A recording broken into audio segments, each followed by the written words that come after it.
Bonjour à tous. Que le Seigneur soit avec nous, dans nos cœurs, pour qu'on puisse l'écouter, comprendre ce qu'il veut nous dire ce matin et qu'il nous aide aussi à le mettre en pratique, dès qu'on aura fini de l'écouter. Oui Seigneur, ta parole est la vérité. Et nous avons besoin que tu nous éclaires par ta vérité. Nous avons besoin que tu nous purifies par ta vérité. Nous avons besoin que tu nous sanctifies, que tu nous mettes vraiment à part pour toi, par ta vérité. Et nous avons besoin, Seigneur, que tu nous soutiennes par ton esprit pour pouvoir marcher selon la vérité. Fais-le, Seigneur, ce matin pour nous. Fais-le aussi pour les enfants qui vont entendre ta parole, pour qu'ils la reçoivent et qu'ils puissent s'enraciner en elle. Au nom de Jésus. Amen. La semaine dernière, dimanche dernier, on s'est quittés bons amis en chantant que notre Seigneur, Jésus-Christ, fait tout à merveille. Que notre ami, le Seigneur Jésus, fait tout à merveille. Et, je ne sais pas vous, mais quand on a un ami, on a envie de lui faire plaisir. Et à l'occasion, quand l'occasion se présente, on lui fait un cadeau. Sachant ce qu'il aime, on va lui offrir ce qu'il aime. On ne va pas lui offrir ce que nous on aime, en disant ça lui fera plaisir. Non, on lui offre quelque chose qu'il aime. Et on sait qu'on va faire plaisir à notre ami. Alors pour autant, il faut connaître bien son ami pour savoir ce qu'il aime. Sinon, on va faire ça va faire long feu le truc, c'est un pétard mouillé et ça ne marche pas. Donc si on connaît notre ami, si Dieu est notre ami, alors on a envie de lui offrir des choses. Et dans toute la Bible, il est question de gens qui offrent des choses à Dieu. Et il y en a qui offrent des choses à Dieu qui plaisent à Dieu, d'autres ils croient que ça va plaire à Dieu, mais ça ne plaît pas à Dieu. C'est depuis l'aube de l'humanité. On a l'histoire d'Abel et de Caïn, ça commence comme ça. Il y en a un qui offre quelque chose qui plaît à Dieu, l'autre non. Alors, il faut chercher des raisons derrière aussi quand même. C'est pas juste la nature de la chose qui a été offerte. Mais voilà, il y a cette chose-là. Et du coup, puisque c'est quelque chose qui parcourt toute la Bible, je vais vous promener un peu partout dans la Bible ce matin. Mais avant d'aller plus loin, il y a 3 principes qui traversent quand même toute la Bible aussi, et qu'il ne faut pas oublier quand on parle d'offrir quelque chose à Dieu. La première chose, c'est que Dieu est le Dieu créateur. Et puisque c'est lui qui a tout créé, tout lui appartient. Alors c'est pas parce que je vais offrir quelque chose à Dieu que je vais enrichir Dieu. Dieu ne me doit rien. Et moi je lui dois tout par contre. Et je ne peux pas, en lui donnant quelque chose, l'enrichir. Puisque tout lui appartient déjà. Toute la création lui appartient. Tout, puisqu'il est le créateur de tout, tout lui appartient. Puisqu'il m'a créé, je lui appartiens aussi. Deuxième principe, qui parcourt toute la Bible aussi, c'est que Dieu nous a donné à chacun quelque chose de ses possessions à gérer. Tout appartient à Dieu et il donne à chacun quelque chose à gérer. Ce n'est pas nous qui avons choisi ce que Dieu nous donne, Dieu nous l'a donné à gérer. Et quand on voit ce que l'enseignement de la parole, en fait, ce qu'on a à gérer, on n'a pas à le gérer pour nous, on a à le gérer pour Dieu. Celui qui doit profiter de la gestion de ce qu'on a, c'est Dieu, c'est pas nous. Et du coup, le troisième principe qui découle du second, c'est qu'un jour, j'aurai des comptes à rendre sur ma gestion. Un jour, Dieu va ouvrir mon livre de comptes, un truc que je ne sais pas faire, tenir un livre de comptes, mais il va ouvrir mon livre de comptes, parce que lui il tient les comptes, et il va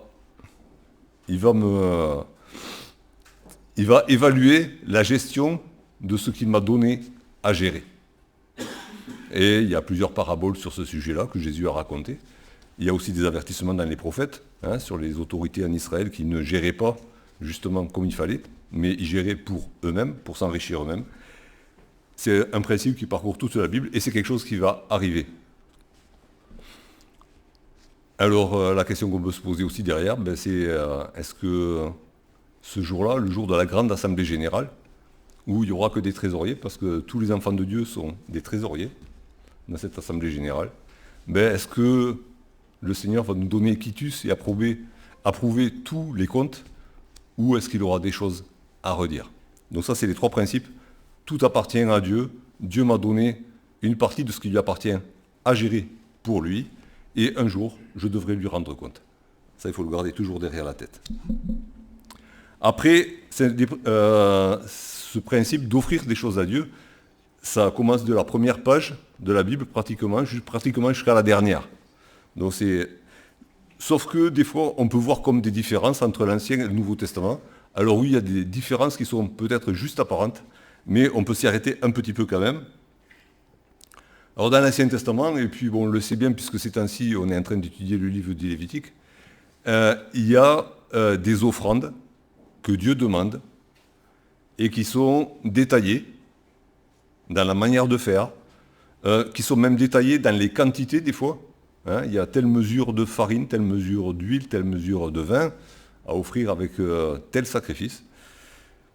Donc c'est chiffré, c'est détaillé, c'est bien décrit ce que les Israélites devaient offrir à Dieu.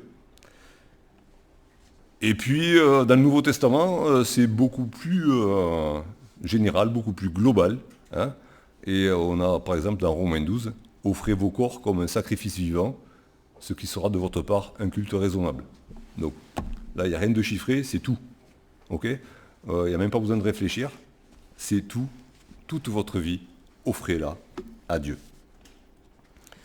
Dans l'Ancien Testament, il y avait des collectes qui étaient organisées, on le voit à plusieurs reprises, pour la construction du tabernacle, pour la construction du temple, pour la rénovation du temple, pour la reconstruction du temple. Il y en a eu plusieurs collectes comme ça, où le peuple de Dieu a été appelé à donner pour construire un bâtiment, pour l'entretenir, pour le rénover. Dans le Nouveau Testament, ça y est pas. Pour une bonne raison, c'est que il n'y a plus de temple. Enfin, s'il y a un temple, il y a plusieurs temples. Nous sommes le temple du Saint-Esprit. Chacun, individuellement, nous sommes le temple du Saint-Esprit. Et du coup, le temple de Dieu se trouve partout sur la terre où se trouve ses rachetés. Et quand 2 ou 3 ou plus des enfants de Dieu se réunissent, il est dit que l'assemblée est aussi le temple du Saint-Esprit. Donc pour entretenir ce temple-là, il n'y a pas besoin de faire des travaux, il n'y a pas besoin de faire des collectes pour entretenir le temple de Dieu aujourd'hui. Alors ça ne veut pas dire qu'on ne remercie pas le Seigneur de nous avoir donné un bâtiment où on peut se réunir, où on peut organiser différentes activités et des camps pour les ados et tout ça. Mais le temple de Dieu aujourd'hui, ce n'est pas ce bâtiment. Et ça n'est pas un autre non plus. Le temple de Dieu aujourd'hui, il est dans nos cœurs.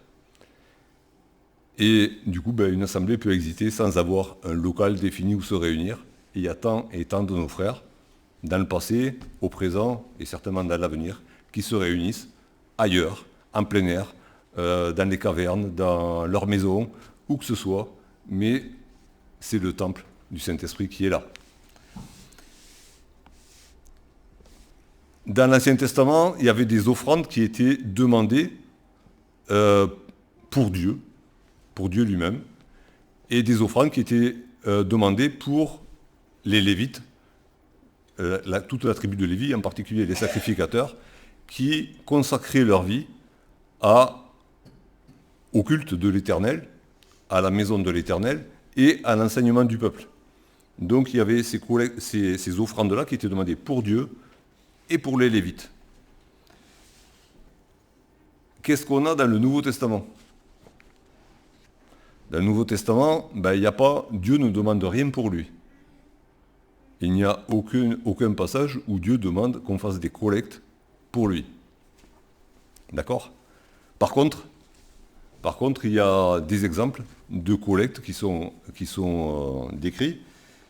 On ira tout à l'heure dans la deuxième épître de Paul aux Corinthiens, où il est question d'une collecte qui est organisée pour aider les frères de Jérusalem qui sont au milieu d'une grande famine et qui sont dans la misère et persécutés de surcroît. Et donc, les chrétiens qui en ont entendu parler collectent de l'argent pour leurs frères qui sont à Jérusalem. Il y a aussi des collectes qui sont organisées. Et, alors, collecte ou pas collecte, des fois c'est spontané aussi. Hein.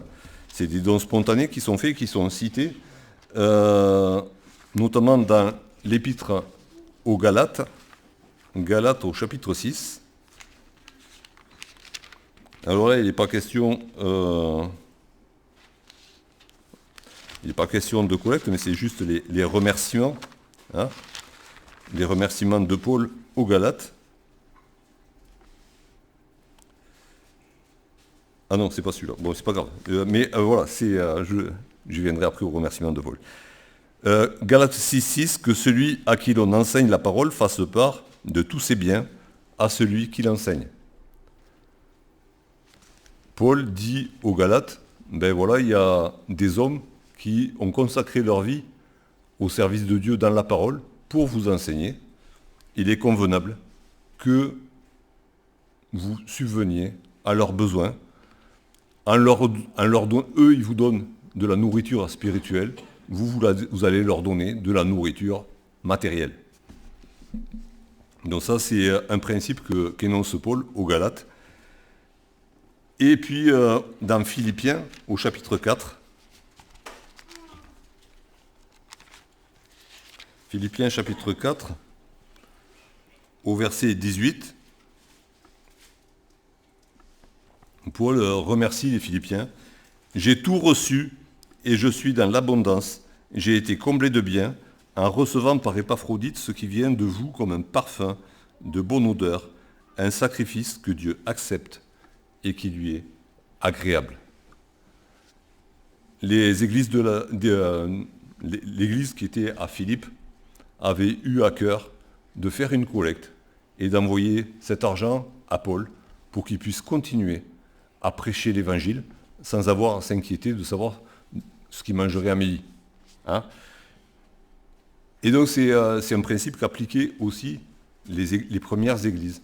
C'est que quand il y avait quelqu'un qui était envoyé pour annoncer l'évangile là où il n'avait pas été encore annoncé, ben, il mettait la main à la poche, il mettait la main à la pâte, et ils aidaient cette personne-là, ils aidaient ces personnes-là.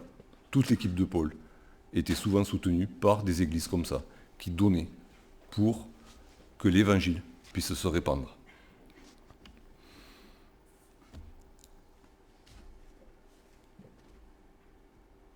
Et après, il y a aussi une grande différence entre l'Ancien et le Nouveau Testament.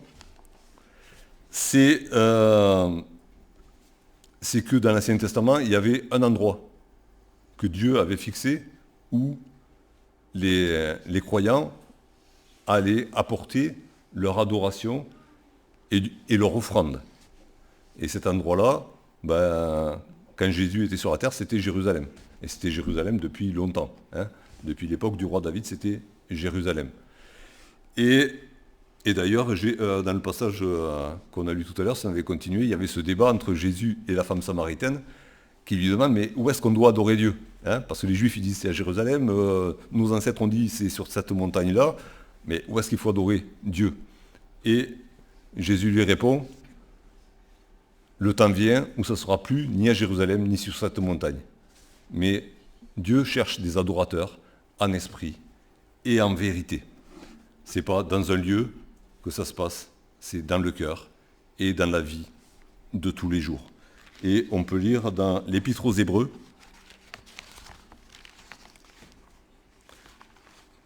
les directives de Dieu pour l'adorer et pour lui apporter des offrandes qui lui soient agréables. Hébreux 13, à partir du verset 15.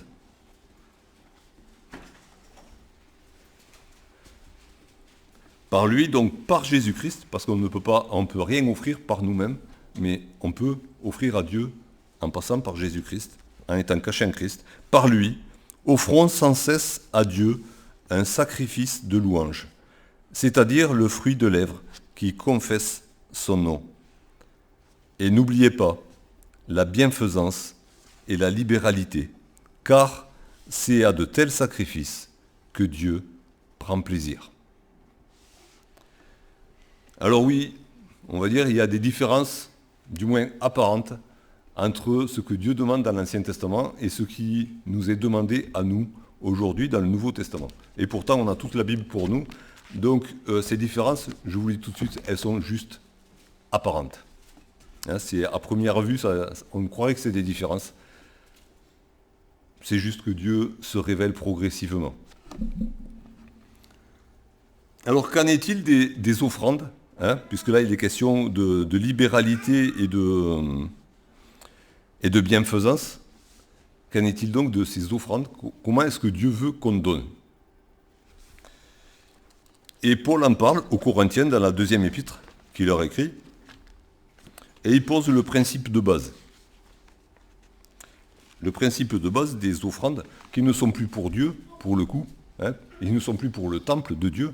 Alors, elles sont pour Dieu quand même, hein, puisque c'est Dieu qui les demande, et que Jésus a dit lui-même que celui qui donne un verre d'eau au plus petit de ses frères, c'est à lui qui le donne. Hein. Donc ce qu'on donne à qui que ce soit, c'est à Dieu qu'on le donne, et ça c'est une règle qui traverse aussi toute la Bible. Mais du coup, c'est quoi le principe? Alors le principe de base dans 2 Corinthiens chapitre 8,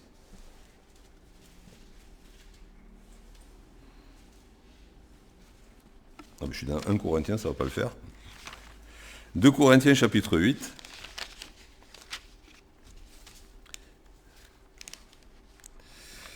À partir du verset 13. Paul est en train de leur expliquer un petit peu ce que c'est une collecte aux Corinthiens, parce qu'ils ne savaient pas ce que c'était eux. Hein. Ils avaient du mal avec cette idée-là. Car il s'agit non de vous exposer à la détresse pour soulager les autres, mais de suivre une règle d'égalité. Dans la circonstance présente, votre superflu pourvoira à leurs besoins, afin que leur superflu pourvoie pareillement au vôtre, en sorte qu'il y ait égalité. Selon qu'il est écrit, celui qui avait ramassé beaucoup n'avait rien de trop, et celui qui avait ramassé peu n'en manquait pas. Donc Paul est en train d'expliquer aux Corinthiens qui avaient beaucoup de mal avec cette idée de partage. En fait, cette collecte qu'on est en train d'organiser pour les pauvres de Jérusalem, le principe, c'est pas que vous allez vous ruiner pour que eux deviennent riches. C'est pas le but de la manœuvre. Le but de la manœuvre, c'est de soulager leur pauvreté, leur misère, leur faim,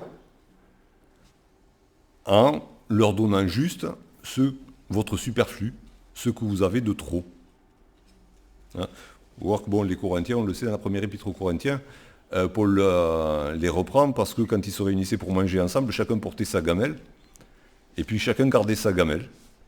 Et il y en a qui avaient une petite gamelle, il y en a qui avaient une énorme gamelle, et qui se bafferaient pendant que les autres, ils avaient la dalle.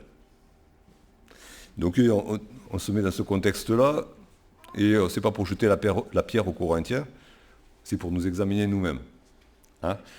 Et Paul leur dit, voilà, ce que vous avez de trop, votre superflu, ce qui ne vous est pas nécessaire, vous pouvez le donner pour aider vos frères qui sont dans le besoin.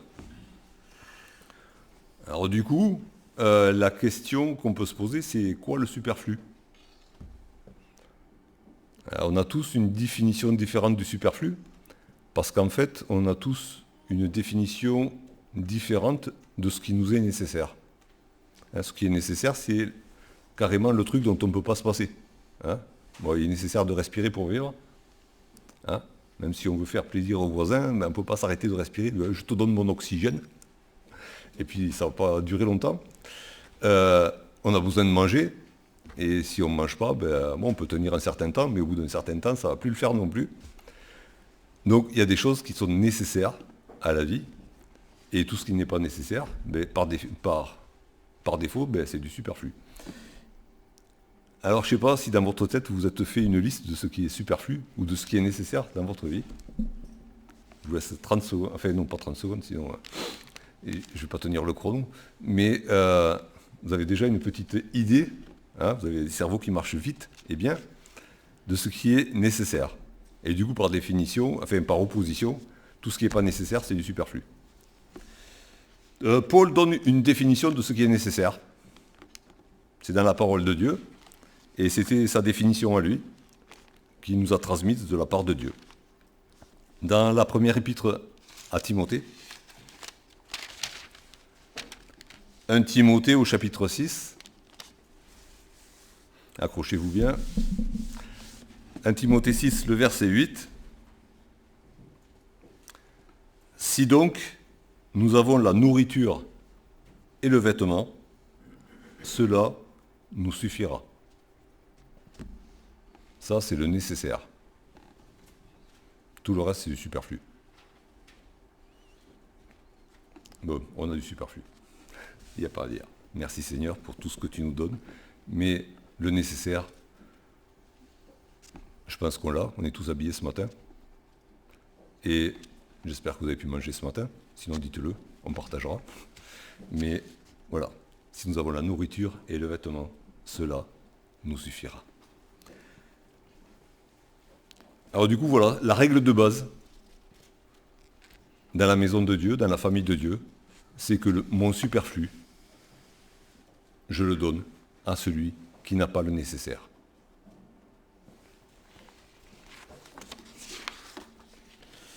Et puis, il y a donner plus, donner mieux. Parce que ça, c'est, on va dire, c'est le minimum syndical. C'est la base. Partager notre superflu avec celui qui n'a pas le nécessaire. C'est la base. Et puis il y a ce qui vraiment touche le cœur de Dieu. Ce qui vraiment lui fait plaisir. Lui qui est notre ami. Lui qui a prouvé qu'il était notre ami. Et toujours dans la deuxième épître de Paul aux Corinthiens, dans le même chapitre, au chapitre 8, il y a ceux qui ont vraiment fait plaisir à Dieu et qui du coup ont fait plaisir aussi à l'apôtre Paul et à ceux qui étaient avec lui. 1 Corinthiens 8 à partir du verset 1er. Nous vous faisons connaître, frères, la grâce de Dieu qui s'est manifestée dans les églises de la Macédoine. À travers la grande épreuve de leur affliction, leur joie débordante et leur pauvreté profonde, ont produit avec abondance de riches libéralités de leur part. Ils ont, je l'atteste, donné volontairement selon leurs moyens, et même au-delà de leurs moyens, nous demandant avec de grandes instances la grâce de prendre part à l'assistance destinée aux saints. Et non seulement ils ont contribué, comme nous l'espérions, mais ils se sont d'abord donnés eux-mêmes au Seigneur, puis à nous, par la volonté de Dieu. Les églises de la Macédoine. Alors, on ne sait pas, il y avait un certain nombre d'églises dans cette région-là, et apparemment, ils avaient des problèmes, des grands problèmes. Je pense qu'ils étaient persécutés. Du coup, étant persécutés, ils avaient du mal à gagner leur croûte aussi. Ils étaient persécutés, ils étaient dans une pauvreté profonde. Alors si Paul dit que c'est une pauvreté profonde, on peut lui faire confiance. Paul savait ce que c'était qu'être riche, il savait ce que c'était qu'être pauvre. Il avait été les deux.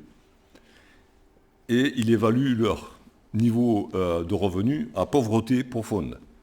Ils étaient à la rue. Et qu'est-ce que ça a produit? Ça a produit de riches libéralités. Ils ont fait une collecte qui a tout cassé. Et même, parce que Paul a donné le même enseignement à ces églises-là qu'aux Corinthiens, et il leur avait dit, voilà, c'est votre superflu pourvoira aux besoins des autres. Et il leur a dit, c'est bon quoi. Ne vous mettez pas encore plus à la rue, déjà que vous y êtes, quoi. N'allez pas en vous approvissant davantage, c'est pas la peine. Donnez ce que vous avez de trop, c'est-à-dire pas grand-chose. Donnez-le, et le Seigneur appréciera. Et vos frères apprécieront. Ils ont demandé, avec de grandes instances, de participer encore plus. Ils ont insisté. Ils ont dit non, nous on veut donner plus. Et Paul est obligé de parler d'eux. Alors Paul ne leur a pas dit, je vais raconter votre vie, je vais donner comme ça je le dirai aux autres. Mais Paul a été dans l'admiration de ce que ces hommes et ces femmes-là ont fait. Et il nous les cite en exemple. Il les a cités un exemple aux Corinthiens à l'époque, il nous les cite un exemple aujourd'hui à nous. Malgré leur pauvreté, malgré leurs problèmes qu'ils avaient, ils ont eu à cœur de donner plus que ce que leurs moyens leur permettaient.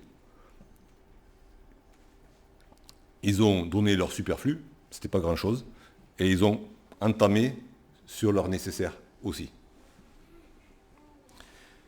Et c'est là où on va dire que les différences entre le Nouveau et l'Ancien Testament volent en éclat, parce que des hommes et des femmes comme ça, on en trouve autant dans l'Ancien Testament que dans le Nouveau Testament. Et j'ai juste pris quelques exemples pour nous encourager à faire de même. On n'aura pas le temps de lire tous les textes peut-être. Bon, peut-être que oui, on va y aller. Le premier que je vais citer, c'est Abraham. Abraham, dans le livre de la Genèse, au chapitre 22. On ne va pas lire tout le passage, juste 2 versets pour bien situer ce qui se passe là, dans le cœur d'Abraham. Abraham, pendant des années, il a attendu d'avoir un fils qu'il n'a pas eu pendant toutes ces années. Et puis Dieu lui a accordé ce fils. Et ce fils a grandi, c'est un jeune homme à ce moment-là. Et Dieu lui dit, offre-moi ton fils en sacrifice. Bon, il faut lire tout le passage, on ne s'arrête pas sur on n'est pas là pour voir un sacrifice humain, puisqu'il n'y en aura pas. Mais Dieu lui dit, offre-moi ton fils en sacrifice. Et les versets 5 et 6 qu'on va lire nous disent ceci. Et Abraham dit à ses serviteurs, restez ici avec l'âne, moi et le jeune homme, nous irons jusque-là pour adorer. Et nous reviendrons auprès de vous. Abraham prit le bois pour l'holocauste, le chargea sur son fils Isaac, et porta dans sa main le feu et le couteau. Et ils marchèrent tous deux ensemble. Abraham avait ce seul fils, Isaac. Isaac, c'était l'aboutissement de sa vie. C'était même la prolongation de sa vie. C'est lui qui allait hériter de tout. C'était lui que Abraham avait attendu pendant des années. Et quand Dieu lui demande de lui offrir l'aboutissement de sa vie, ce qu'il aime le plus au monde, ce qu'il a espéré pendant un siècle, Abraham n'hésite pas. Et quand il est question du sacrifice qu'il va offrir, ce n'est pas un sacrifice pour le péché, ce n'est pas un sacrifice d'action de grâce pour remercier Dieu, c'est un holocauste. Un holocauste, c'est un sacrifice qui était offert pour honorer Dieu, non pas pour ce qu'il a fait, non pas pour ce qu'il a donné, mais pour ce qu'il est. Il est Dieu et il mérite notre adoration, quelle que soit notre situation. Il mérite notre adoration parce qu'il est Dieu, il est le seul Dieu. Et il le dit à ses serviteurs, nous allons là-bas pour adorer. Je ne vais pas là-bas pour demander quelque chose à Dieu, je ne vais pas là-bas pour demander quelque chose à Dieu, je vais là-bas pour adorer Dieu, en lui offrant mon fils.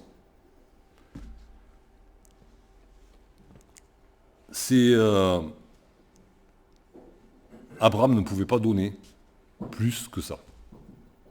Il aurait pu donner tous ses biens, en fait, il s'en serait passé. Il a donné ce qu'il y avait de meilleur. Ce qu'il avait de plus cher, il l'a donné. Et forcément, ça nous rappelle quelqu'un, ça nous rappelle Dieu lui-même, qui a donné son propre Fils pour nous. Celui qui faisait tout son plaisir, nous dit l'Évangile, celui en qui il avait mis toute son affection, il nous l'a donné. Un deuxième exemple, on le trouve dans le Nouveau Testament, dans l'Évangile de Marc, au chapitre 12.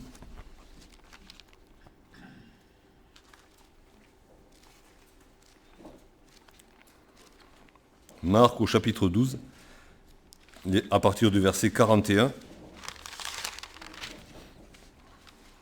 Ça se passe dans la semaine, à peu près, certainement, dans la semaine qui précède la crucifixion de Jésus. Et Jésus est dans le temple, à l'entrée du temple. Jésus s'étant assis vis-à-vis du tronc, regardez comment la foule y mettait de l'argent. Plusieurs riches mettaient beaucoup. Il vint aussi une pauvre veuve qui y mit 2 petites pièces, faisant un quart de sou. Alors Jésus, ayant appelé ses disciples, leur dit, « Je vous le dis en vérité, cette pauvre veuve a donné plus qu'aucun de ceux qui a mis dans le trou.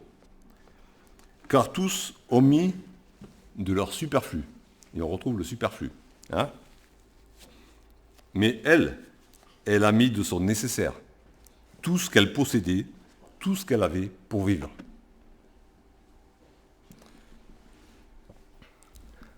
Alors, et encore une fois, il est question du superflu. Hein, donc, les riches offrandes, elles venaient du superflu de gens qui, voilà, ils savaient que Dieu avait pourvu à leurs besoins et ils prenaient dans leur superflu. Il n'est pas dit là qu'ils avaient donné tout leur superflu. Ils ont donné de leur superflu. Okay, ce qu'ils n'avaient pas besoin pour vivre, ils en ont donné une partie. Cette femme, elle allait au temple pour adorer Dieu. Elle allait au temple peut-être pour le remercier. De quoi on ne sait pas, parce que elle n'avait pas grand-chose.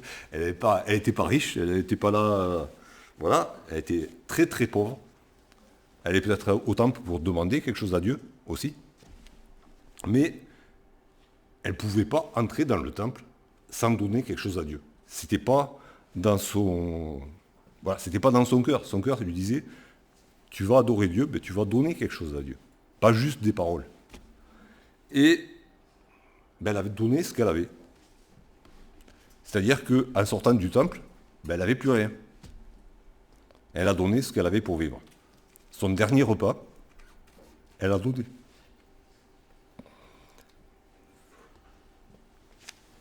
Après, il restait quoi?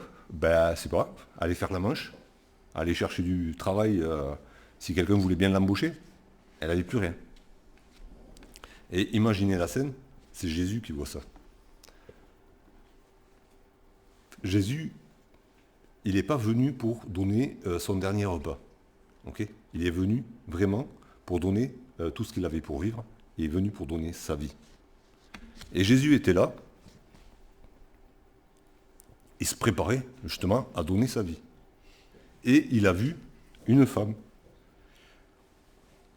qui, dans la mesure de ses moyens, a donné sa vie. Et c'est pour ça que Jésus souligne cet acte-là. Il a trouvé quelqu'un au milieu de tous ces religieux, alors il y avait des vrais croyants aussi parmi, il n'y avait pas que des hypocrites, mais au milieu de tous ces gens-là, qui donnaient de leur superflu, il a trouvé quelqu'un qui lui ressemblait, quelqu'un qui donnait sa vie pour Dieu. Un autre exemple, dans l'évangile de Jean, alors on ne va pas le lire, vous le connaissez, hein, c'est Marie, la sœur de Marthe et de Lazare, qui, toujours dans la même semaine, heureusement qu'elles étaient là, hein, les filles, parce que les garçons, ils n'ont pas fait grand-chose, hein, mais dans la même semaine, la famille reçoit Jésus et ses disciples, comme ils avaient l'habitude, et pendant qu'ils sont à table, elle va chercher un parfum de grand prix, il est dit, un parfum à 300 deniers, c'est-à-dire 15 000 euros. Je ne sais pas si quand vous allez faire les courses dans la parfumerie, vous entrez, vous demandez bonjour, je voudrais offrir un parfum pour un homme. Ok, c'est un homme que j'aime. ok. Et vous êtes prêt à mettre quel prix? 15 000 euros. Bon, à Béziers, vous ne trouverez pas. Il faudra aller à la maison mère de Chanel, Guerlain ou les autres là-bas. Et pour qu'ils sortent un truc du fin fond de la réserve, un parfum à 15 000 euros. Et elle prend ce parfum et elle parfume Jésus des pieds à la tête. Elle verse tout. Je ne sais pas si elle avait économisé pendant longtemps pour s'acheter ce parfum, pour elle, ou si elle avait économisé en vue de l'offrir un jour à Jésus. On ne sait pas, l'histoire ne le dit pas. Mais le fait est là. Elle prend ce parfum et elle parfume Jésus des pieds à la tête.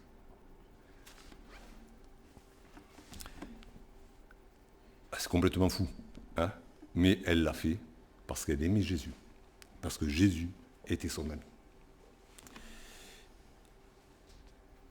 Et un exemple qui, on va dire, va résumer un petit peu, tout ça, c'est le roi David, dans le premier livre des Chroniques, au chapitre 21.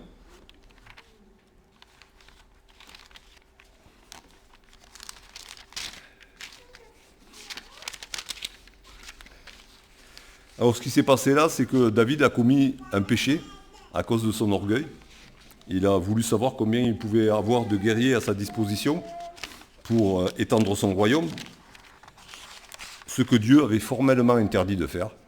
Et à cause de ça, le peuple de Dieu est puni. Et il y a une épidémie qui ravage Israël. Et David reçoit la visite du prophète qui lui dit, et David se repent devant le prophète, qui est le messager de Dieu. Il se repent et le prophète lui montre qu'il y a nécessité d'offrir un sacrifice à Dieu pour que la punition s'arrête, pour que Dieu puisse pardonner. Et donc David sort de son palais, il est à Jérusalem, et il rencontre quelqu'un qui s'appelle Ornan, qui n'est même pas israélite, qui est là, qui est apparemment un riche propriétaire. Et donc il va le voir, puisqu'il a un grand terrain, on va dire à l'entrée de Jérusalem, à côté de Jérusalem, sur ce qui va devenir l'esplanade du Temple un jour. Et au verset 22, le roi David s'adresse à Ornan. David dit à Ornan, « Cède-moi l'emplacement de l'aire pour que j'y bâtisse un autel à l'Éternel. Cède-le-moi contre sa valeur en argent, afin que la plaie se retire de dessus le peuple. » Ornan répondit à David, « Prends-le, et que mon seigneur le roi fasse ce qui lui semblera bon. Voici, je donne les bœufs pour l'holocauste, les chars pour le bois, et le froment pour l'offrande. Je donne tout cela. » Mais le roi David dit à Ornan, « Non, je veux l'acheter contre sa valeur en argent, car je ne présenterai point à l'Éternel ce qui est à toi, je n'offrirai point un holocauste qui ne me coûte rien. » Ok. David, il sort pour offrir ce sacrifice. Il y a urgence quand même, parce qu'il y a des gens qui sont en train de mourir. Et il rencontre Ornan, il lui fait sa proposition d'achat. Enfin, il n'a pas encore parlé de prix, hein. Le prix vient après. Mais il lui demande de lui vendre ce terrain pour pouvoir offrir ce sacrifice. Ce terrain où plus tard sera construit le temple.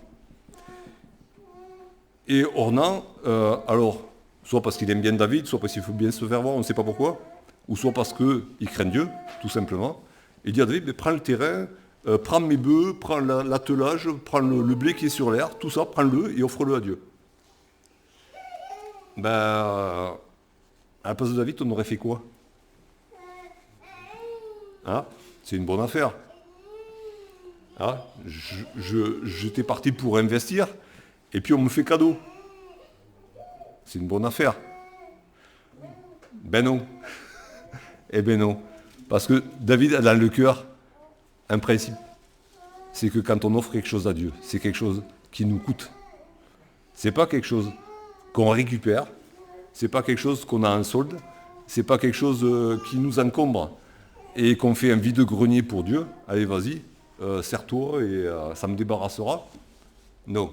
David a ce principe. Je n'offrirai pas à Dieu quelque chose qui ne m'ait rien coûté.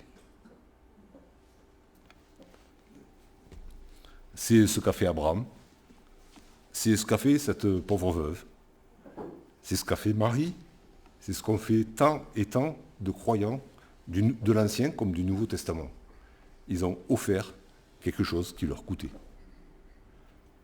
Alors, c'est pas que c'est pénible d'obéir à Dieu, c'est pas que c'est pénible de le servir, c'est pas que c'est pénible de lui donner quelque chose, mais ils ont pris quelque chose qu'ils avaient à cœur.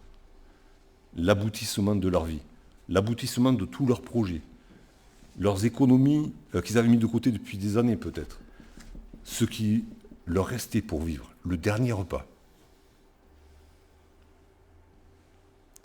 ce qui leur coûtait vraiment, ils l'ont donné à Dieu. Et en faisant cela, ils se mettent, alors pas au même niveau que Dieu, forcément, mais ils accordent leur vie à la vie de Dieu. Dieu a donné ce qu'il avait de meilleur. Il a donné ce qu'il aimait le plus. Il nous a donné Jésus-Christ. Jésus s'est donné lui-même, entièrement, jusqu'à la mort, par amour pour nous. Et quand on agit comme ces Macédoniens, quand on agit comme Abraham, quand on agit comme Marie, quand on agit comme cette pauvre veuve, on se met sur la même note que Dieu. On vibre comme lui. Et du coup, lui aussi, il vibre avec ce qu'on lui offre. C'est ce qui fait vibrer son cœur, c'est quand on est dans les mêmes dispositions que lui. Quand on est imitateur de Dieu, imitateur de Christ. Alors peu importe ce que les autres pensent de ce qu'on peut donner à Dieu. La pauvre veuve, elle a mis 2 petites pièces qui faisaient 1/4 de sou. Donc c'était des centimes d'euros qu'elle a mis. Elle a mis quelques centimes d'euros. Mais ça fait vibrer le cœur de Jésus. Plus qu'une liasse de dollars. Hein? Ça fait vibrer le cœur de Jésus. Et si on veut faire vibrer le cœur de Jésus, si on veut faire vibrer le cœur de Dieu, alors c'est comme ça qu'on va offrir quelque chose à Dieu. On va lui offrir quelque chose qui nous coûte.